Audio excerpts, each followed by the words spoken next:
Hi, welcome to Evidence for Faith. It's your host, Michael Lane, and I'm so glad you're joining us. As we're wrapping up this series on David, in our series called David and the Giants, this is going to be the last piece of minor evidence showing the existence of King David we're presenting to you. And in this one, we're talking about a location, not an actual artifact in itself, but a location.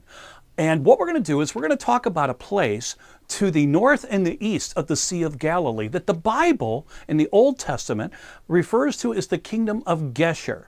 So let's explore this area. Let's jump in and take you to this city and show you the city of Geshur and the land of Geshur. And most importantly, how does this show evidence that King David actually existed? So come along with me and take a look at this. I want to give you another one here, a fourth piece of evidence, if I may. Very quickly here. David's son Absalom, if you'll recall. Absalom murdered the king prince, the prince who was supposed to be the new king. Ammon was his name. And for raping his sister. Absalom's sister Tamar was raped by Ammon in the Bible. One of the not so nice stories that we read about, which again, that's interesting how the Bible writes about even the bad points of the Hebrew nation. But after Absalom murders Ammon, he flees for his life to his grandfather, King Tamai of Geshur.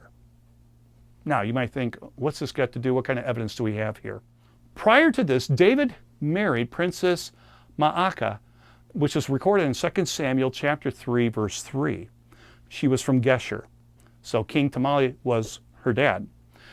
But for many years, this is where it gets really interesting, for many years, scholars thought that Geshur was a mythical city. There was no Geshur, though it's mentioned many times in the Old Testament, particularly when the conquest is coming in with Joshua and stuff. It's talked about. But they thought for centuries, until just recently, that Geshur was a mythical kingdom.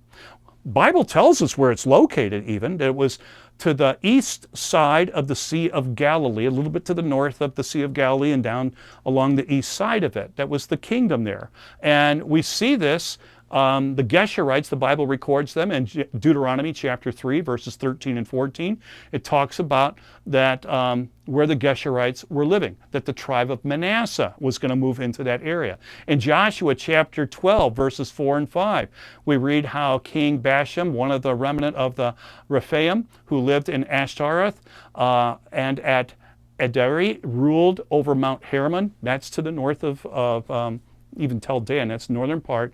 But it keeps going down and it mentions the boundary of the Geshurites and over half of Gilead. That's the area that's being mentioned on the east side of the Sea of Galilee. Also Joshua chapter 13, verses 11 and 12, talking about Gilead, the region of the Geshurites. And it talks about where this is at, and being from like Mount Hermon way up to the north, which is a tourist place today. It's snow-capped year-round.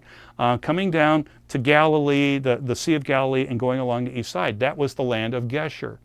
And all these verses place Geshur on the northeast side of the Sea of Galilee, and that Bashan was being its eastern border.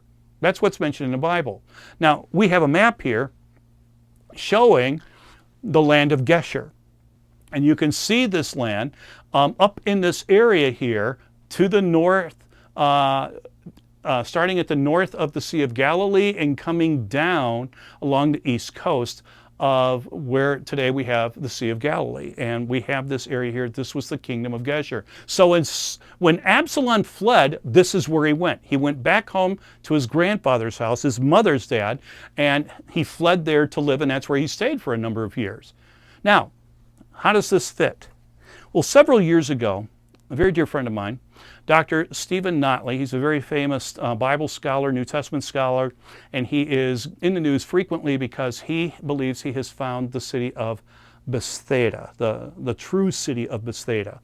Now, if you've been on a tour to Israel in the past, when you're up on the north side of the Sea of Galilee, there's a hill about 2 kilometers north of the Sea of Galilee, and it's a high hill, and there's ruins up there And many universities have studied and put tons of millions of dollars into this excavation, and they say that this is the city of Bethsaida.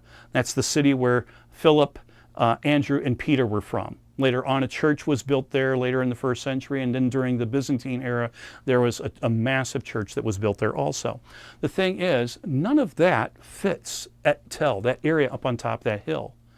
It doesn't fit it at all. As a matter of fact, we also know from the works of Josephus that Bethsaida was a small little Jewish village that the Herods, they decided to build it into a Roman acropolis, a Roman city, a huge Roman city, which would have Roman temples and gymnasium, that would have water baths, that would have like hippodromes, horse racing and stuff like that. None of that is found up on Et Tel.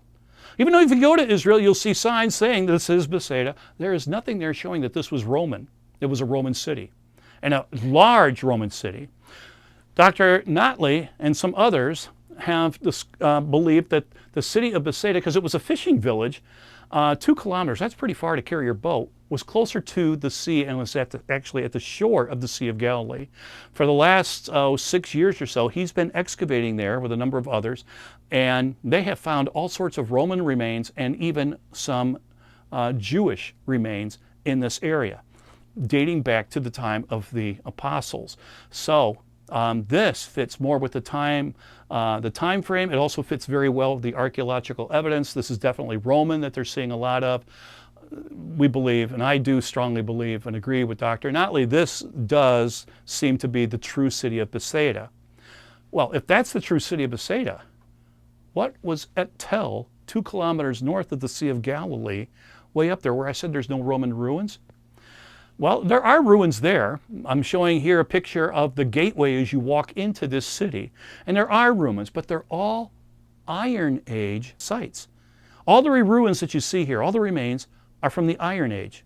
Almost all of it, exclusively. There's a few small places that show some Roman activity, but most of what you see here, the walls, the gates, the rooms and everything, date back to the Iron Age, about 1000 BC. So this is not Bethsaida.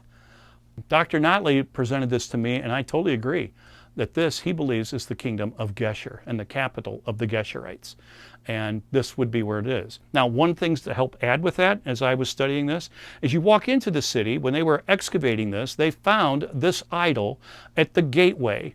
And there's an altar right at the gate, which again, this dates back to like Iron Age. This is not a Roman god. There's nothing here looking Roman. It all looks Iron Age, but there is a small monument. It's about 3 feet high, and it shows a bull with like a crescent or a moon on top of his head with a dagger going across his waist. This, as I did some research, found out that this is the god Sin, S-I-N, Sin, which was the primary god of the Geshurites, from what scholars tell us. This bull-headed moon god was discovered there, and it was the Geshurite god. Thus, I believe, as Dr. Notley pointed out to me, this is the city of Geshur, the capital of Geshur, where Absalom would have fled from, or fled to. This is where David found his wife Maacah, and all this took place there. That's what I believe, and this shows evidence that this is actually, since it's their primary god, that this is the city in the land of Geshur. So it fits again with the time frame and also the evidence that David actually existed. This city where his son flees to, where he got his wife, that city is not a mythical city. It does appear, I mean, there's no signpost saying, welcome to Geshur. You're not going to find that. But it fits from what the biblical description makes and what we're seeing with archaeology and other ancient sources. This seems to be the place. So it's a minor piece of evidence, like I say, that's why I gave it to you last. But even so, it fits with the biblical story of David, and this does seem to add support to the whole story. Well, I hope you've enjoyed that. This was a little long of a lesson, and I hope I didn't put you to sleep or whatever, because this is fascinating stuff to me, to be able to see these places. And if you get a chance to go to Israel, I love to go to Et Tel, this place. I love to go down to El Araj. That's where Steve Notley is digging and believes that the true city of Bethsaida is at El Araj. But I like to go up to Et Tel because I do believe that this is the city of Geshur. And there are so many things showing the biblical story that we see dealing with David actually did take place. So thanks for joining me. Come again for the next lesson, which will be about Goliath. But until we get to that, you take care and may God bless.